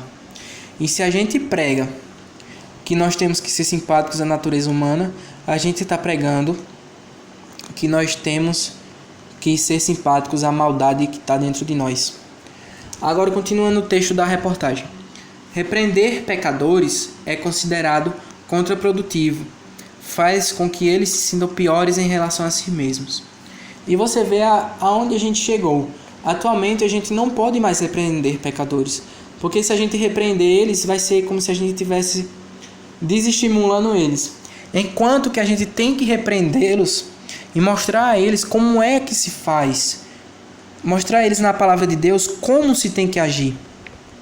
Que é para eles terem a noção do que é certo e não se acharem no direito de serem pecadores ou no direito de se justificarem a si próprios, ou seja, eles mesmos se justificarem sendo pecadores, porque apenas uma pessoa pode nos justificar, e a pessoa que nos justificou morreu na cruz por nós, e só ela é capaz de nos justificar, não nós mesmos.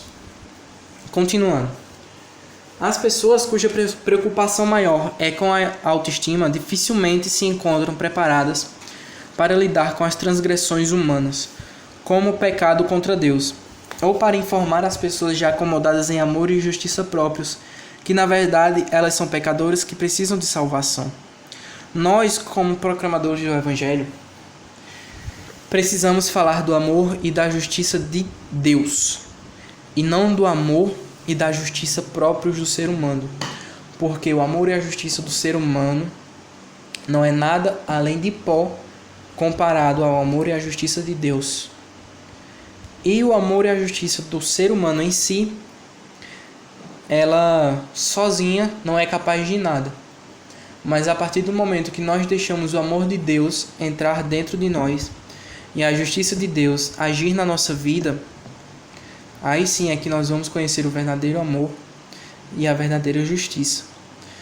Tudo o que nós devemos fazer, assim como o nosso amor, assim como a nossa justiça, tem que ser baseada na palavra de Deus. Tem que ser baseada na lei de Deus, na palavra sagrada. Porque é a partir dela que a gente vai saber como amar, é a partir dela que a gente vai saber como aplicar a justiça. Não o nosso amor e a nossa justiça, mas o amor de Deus e a justiça de Deus. Porque a justiça do ser humano, ela é colocada de um modo, mas a justiça de Deus, ela age de outro jeito. E é do jeito de Deus que nós devemos agir. E aí eu abro questão para algumas perguntas, que é o seguinte: Será que Deus realmente quer que todas as pessoas se sintam bem em relação a si mesmas? Ou será que, primeiro, Ele deseja que os pecadores reconheçam sua total impotência diante de seu próprio estado? Bem, eu não vou responder porque é bem óbvia a resposta, mas vou deixar para que vocês mesmos se respondam. Continuando, eu vou falar agora do quinto tópico. Eu começo ele com uma fala de Martin Luther King. Para quem não sabe, Martin Luther King foi um pastor norte-americano batista. Ele diz o seguinte: nossa geração haverá de lamentar não apenas as palavras e ações odiosas dos perversos, mas o estarrecedor silêncio das pessoas boas. Ou seja, como eu já falei há um tempinho atrás, nós, cristãos, não devemos ficar calados. Muitos cristãos ficam calados diante de muitas situações horríveis. E a partir do momento que a gente fica calado, a gente está indo a favor dessa situação horrível que está acontecendo. Eu já expliquei tudo isso e não vou me repetir. Mas só para fechar esse tópico, nós devemos agir. Nós somos filhos de Deus. Nós temos que pregar a palavra. Nós temos que ir a favor do nosso Pai. Não devemos deixar as pessoas pegar o evangelho e rasgá-lo. Nós devemos defendê-lo, assim como Jesus nos defendeu. Sexto tópico agora, que é o sacrifício de Jesus para nos tornar bons. Assim como eu já citei, do mesmo jeito que a humanidade se tornou pecadora pela desobediência de um, a obediência de um só também nos justificou. E essa obediência foi a de Jesus. E para falar da obediência de Jesus, eu entro na finalidade e na precisão de falar do sacrifício dele. Que, em outras palavras, o sacrifício dele foi a obediência dele ao Pai. E nós temos quatro tópicos que são verdadeiramente demonstram a grandiosidade da obediência de Jesus para com o Pai. E aí eu começo com a predição de morte de Jesus. Ele mesmo predisse que ia morrer 3 vezes. Para que fique salvo aí nos irmãos e vocês possam ler depois. Essas predições estão tanto no livro de Mateus como de Marcos e de Lucas. No de Mateus, a primeira predição, ou seja, a primeira vez, está no capítulo 16, do versículo 21 ao 23. A segunda predição está no capítulo 17, do versículo 22 ao 23. E a terceira predição está no capítulo 20, do versículo 17 ao 19. Eu não vou lê-los, vou deixar só para que vocês saibam onde fica. O de Marcos e o de Lucas têm referência nessas passagens. Mas nessas 3 vezes, Jesus predisse a morte e a ressurreição. E o que eu quero atentar a essa parte é que Jesus, como sendo parte da Trindade, como sendo Deus Filho, ele sabia pelo que ele ia passar. Tudo que ele passou, ele já sabia, assim como a data de sua morte. E não só, eu quero destacar aqui a dor que ele teve, porque nós não podemos mensurar o tamanho da dor que foi a crucificação. Mas eu quero apenas que vocês tentem imaginar a dor de você saber o dia da sua morte. A ansiedade que isso traz. Você saber que dia você vai morrer, que hora você vai morrer, como você vai morrer. Eu quero apenas que vocês fiquem na imaginação de vocês isso que eu falei. A dor que Jesus deve ter sentido e a ansiedade que ele deve ter ficado ao saber o dia que ele ia morrer e como ele ia morrer.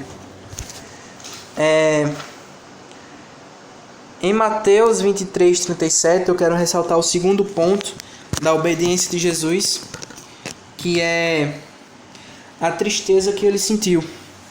Eu vou abrir aqui, porque esse eu preciso falar. Mateus capítulo 23, versículo 37 diz o seguinte: é o lamento sobre Jerusalém. E aqui vocês vão ver que as palavras faladas por Jesus trazem já um pouco da tristeza que ele estava sentindo. Jerusalém, Jerusalém, que matas os profetas e apedrejas os que te foram enviados. Quantas vezes quis eu reunir os teus filhos, como a galinha ajunta os seus pintinhos debaixo das asas, e vós não o quisestes. Eis que a vossa casa vos ficará deserta. Declaro-vos, pois, que desde agora já não me vereis, até que venhais a dizer: bendito o que vem em nome do Senhor. No começo, principalmente no versículo 37, quando ele repete Jerusalém 2 vezes, eu não sei se vocês conseguiram sentir o mesmo que eu, mas eu senti uma tristeza vindo de Jesus, porque ele não fala como se tivesse os advertido, ele fala como se tivesse entristecido por ele ter feito tudo o que pôde para salvar Jerusalém e o povo dela, mas ela o recusou, e ele ficou bastante triste com isso. Foi o que eu senti pelas palavras que ele falou. O terceiro tópico é o plano de matar Jesus, que se encontra no capítulo 26 de Mateus, do versículo 1 ao 4. Tendo Jesus acabado todos estes ensinamentos, disse a seus discípulos: sabeis que daqui a 2 dias celebrar-se-á a Páscoa, e o Filho do Homem será entregue para ser crucificado. Então os principais sacerdotes e os anciãos do povo se reuniram no palácio do sumo sacerdote chamado Caifás, e deliberaram prender Jesus à traição e matá-lo. Ou seja, Jesus já sabia como ele ia morrer. É tanto que ele mesmo falou para os seus próprios discípulos quando e como ia morrer. Aqui nota-se que vai se criando um clima pesado. Ele mesmo sendo a Trindade, mesmo sendo Deus, ele também era homem. Ele era Deus e era homem. E ele estava imune ao sentimento de dor, ao sentimento de tristeza. E se a gente for analisar, a gente sente a tristeza que ele ia sentindo. E agora, no Getsemane, que se eu não me engano é logo depois da ceia, eu acho. Logo depois da ceia. Eu vou ler em Mateus e vou ler em Lucas, porque em Lucas tem uma particularidade que eu quero também conversar sobre. Mas vamos começar com Mateus. Mateus capítulo 26, versículo 36 ao 46 fala o seguinte: em seguida foi Jesus com eles a um lugar chamado Getsemane, e disse a seus discípulos: assentai-vos aqui enquanto vou ali orar. E levando consigo a Pedro e aos 2 filhos de Zebedeu, começou a entristecer-se e angustiar-se. Aqui é confirmado o que eu falei para vocês anteriormente: a tristeza que Jesus já tinha e a angústia que ele já estava sentindo desde antes. Então lhes disse: a minha alma está profundamente triste até a morte. Ou seja, a alma dele estava tão triste que já se igualava à morte. De tanta tristeza, ele estava morto já, tão triste que ele estava. E aí ele pede a quem ele levou para ficar lá com ele e vigiar. Ficai aqui e vigiai comigo. Ou seja, ele queria que os amigos dele, ele pegou esses 3 discípulos, a Pedro e os 2 filhos de Zebedeu, porque era o que ele considerava os mais amigos. E assim que ele estava triste, ele queria uma companhia, ele queria uma amizade. Mas aqui a gente começa a ver que o castigo de Jesus já começou daqui, porque ele levou os amigos dele e pediu: ficai aqui e vigiai comigo. E eu já vou explicar o porquê. Adiantando-se um pouco, prostrou-se sobre o seu rosto, orando e dizendo: meu Pai, se possível, passa de mim esse cálice. Todavia, Não seja como eu quero, e sim como tu queres. E voltando para os discípulos, ou seja, para Pedro e os dois filhos de Zebedeu, achou-os dormindo e disse a Pedro: então nenhuma hora dessa pudeste vós vigiar comigo? E antes de continuar, eu quero que fique ressaltado. Aqui a gente vê que o castigo já tinha começado. Porque Jesus já estava triste, ele já estava querendo ficar com os amigos. Ele já estava querendo um tempo sozinho com os amigos dele, uma companhia, porque ele já estava bastante triste. Como ele disse, estava triste de morte. Mas o castigo dele começou de tal modo que, ao ele voltar da oração, os amigos dele que ele tinha levado não conseguiram suportar o sono. E eu vou mostrar mais na frente que era um sono sobrenatural. Não era um sono normal de um ser humano, era um sono sobrenatural. Eles não conseguiam segurar o sono e dormiam. Jesus, desse modo, se sentiu abandonado pelos amigos dele. E foi aí que começou o castigo. Continuando. Vigiai e orai, para que não entreis em tentação. O espírito, na verdade, está pronto, mas a carne é fraca. Ou seja, o espírito de Jesus já estava pronto para todo o sacrifício que ele ia passar. Mas a carne de Jesus, o corpo carnal dele, não estava pronto.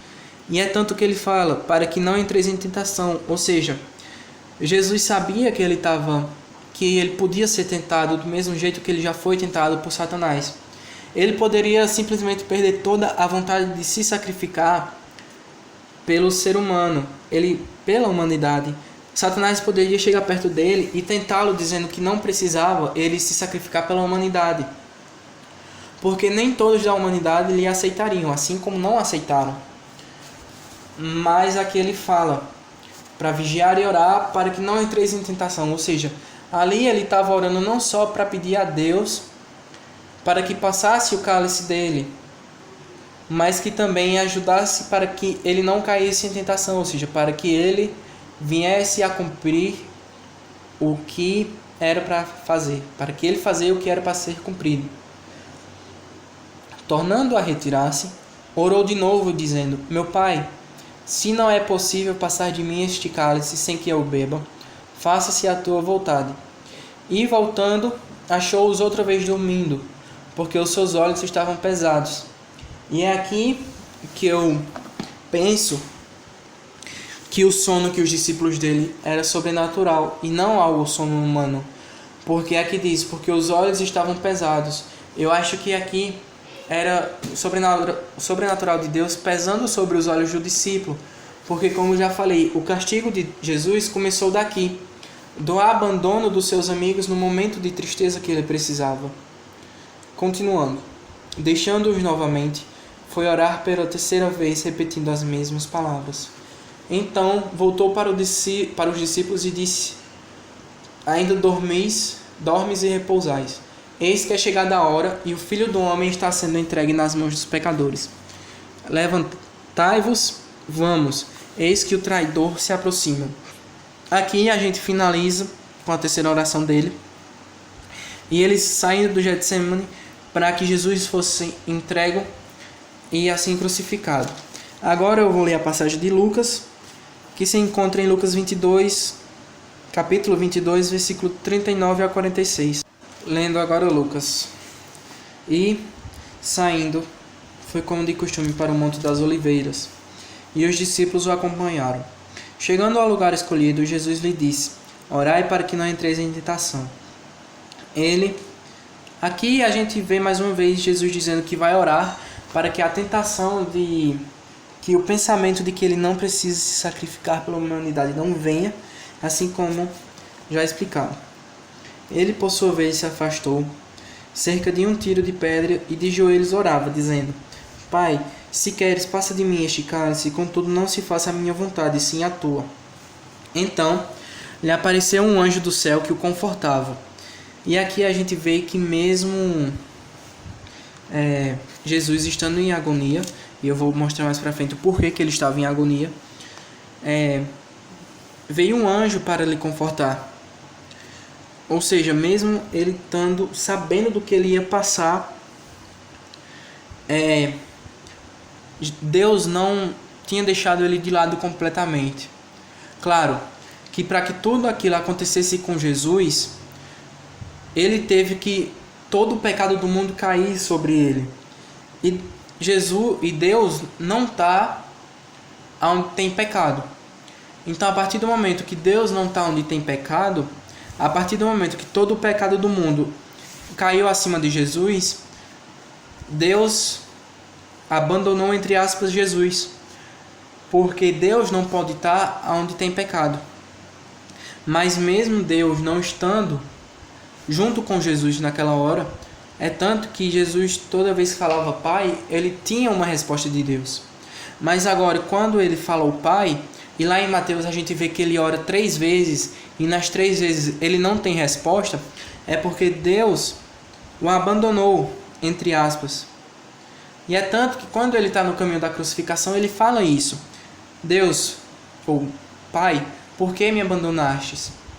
Mas aqui a gente vê que mesmo Deus tendo abandonado ele, ele enviou um anjo para confortar Jesus.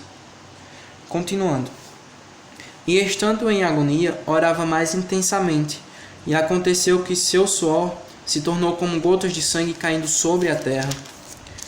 Levantando-se da oração, foi ter com os discípulos, e os achou dormindo de tristeza, e disse-lhes: por que estar dormindo? Levantai-vos e orai, para que não entreis em tentação. Bem, o que eu quero atentar aqui é a parte que Jesus chora sangue. E a gente vê que Jesus estava passando por tanta agonia, ele estava passando por tanta dor, por ter todo o pecado do mundo em cima dele mesmo. A gente sabe que Deus odeia o pecado. Então, era fato de que por Jesus estar com todo o pecado do mundo em cima dele, Deus ia abandoná-lo. Mas a gente vê que toda a vida de Jesus, Deus esteve com ele. E Deus sempre respondia a Jesus. Então a gente começa a ver o quanto mais ainda a tristeza de Jesus aumentou, quando pela primeira vez ele perguntou pelo Pai, ele chamou pelo Pai, e o Pai não o respondeu. Nisso, juntado com tudo que ele sabia que ia passar, toda a crucificação, toda a humilhação que ele ia passar para suportar os nossos pecados, ele fez o pedido: Pai, passa de mim esse cálice. Mas ele não teve resposta. E aí ele disse: então que seja feita a tua vontade e não a minha. Ou seja, mesmo ele estando triste, ele estando extremamente estraçalhado já dali, ele fez a vontade de Deus. E o suar sangue, eu pesquisei sobre, e é uma condição chamada de hematridose. Essa condição só pode ser atingida quando a pessoa está em extrema fraqueza física, tem um abatimento moral violento, está passando por uma grande emoção e por um medo tremendo. Ou seja, Jesus se encontrava em um momento de extrema fraqueza física, a moral de Jesus estava extremamente abatida, a emoção que ele estava sentindo no momento, sabendo de tudo que ele ia passar, e por não ter uma resposta do Pai, estava extremamente grande. E o medo, Jesus sentiu medo. O medo que Jesus sentiu foi tão avassalador que, junto a essas outras coisas que eu falei, fez ele chorar sangue. Chorar não, suar sangue.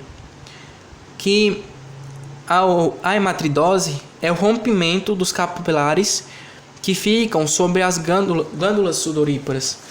Mas que para que tudo isso aconteça, para que a pessoa venha a suar sangue, ela tem que estar sobre todas essas condições que eu falei. E a gente vê aqui o quão Jesus sofreu antes mesmo de passar pelo caminho da crucificação. O quanto ele sofreu.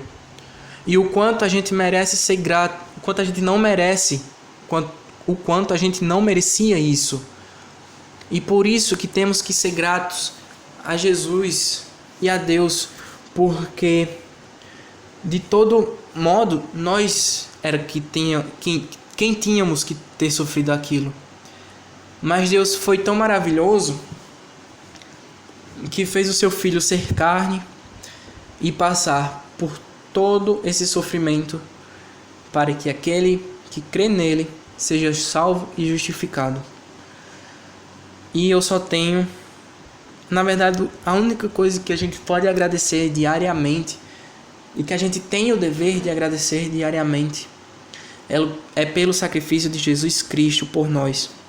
Porque se não fosse o sacrifício que ele fez, se não fosse tudo que ele fez por nós, todo o sofrimento que ele passou, nós não teríamos a salvação. E eu não sou responsável pelo pensamento de cada um, mas eu sei que eu, tendo a capacidade lógica de pensar, vejo isso como um ato de agradecimento diário. Temos que agradecer a Jesus sempre pelo sacrifício dele por nós, porque ele nos salvou. Então, você pode orar 5 horas seguidas, mas se você não agradecer a Deus, se você não agradecer a Jesus pelo sacrifício que ele fez por nós, sua oração não vai valer de nada. Porque nós temos que ter fé no sacrifício que Jesus fez por nós, por ele ter morrido para nos salvar do pecado. Porque, como eu já falei, Deus não está onde está o pecado. Então, a partir do momento que Jesus tira o pecado da gente e se sacrifica por nós, ele abre o caminho para chegarmos de novo perto de Deus, visto que o pecado de Adão nos distanciou dele. E foi-me dito uma linha de pensamento, uma simulação de que antes do pecado a gente estava no mesmo morro que Deus. E depois que Adão pecou, a gente foi transportado para um morro distante de Deus. 2 morros, um morro está Deus e o outro morro está a gente. Entre esses 2 morros tem um abismo. E aí veio Jesus com o seu sacrifício e fez uma ponte. O sacrifício de Jesus é uma ponte que nos dá acesso a nos ligar a Deus de novo.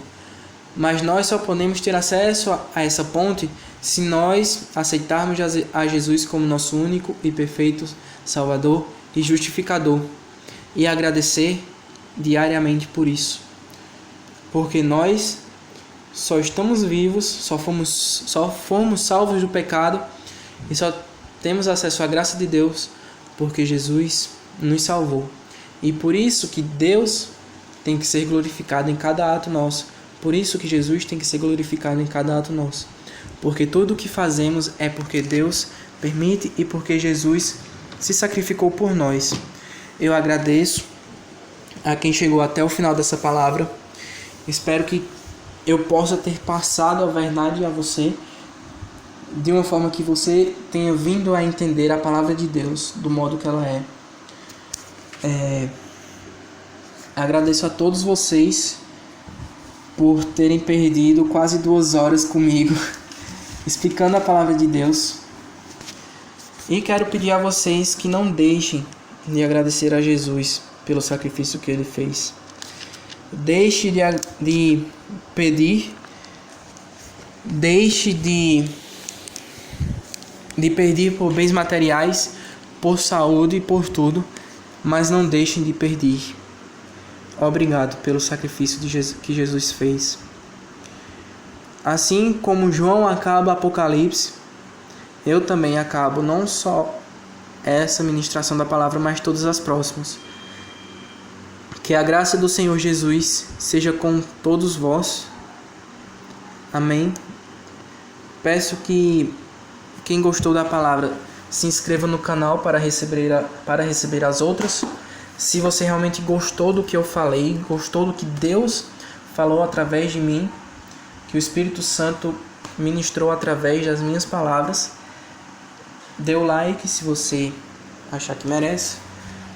E fiquem todos com Deus. Amém.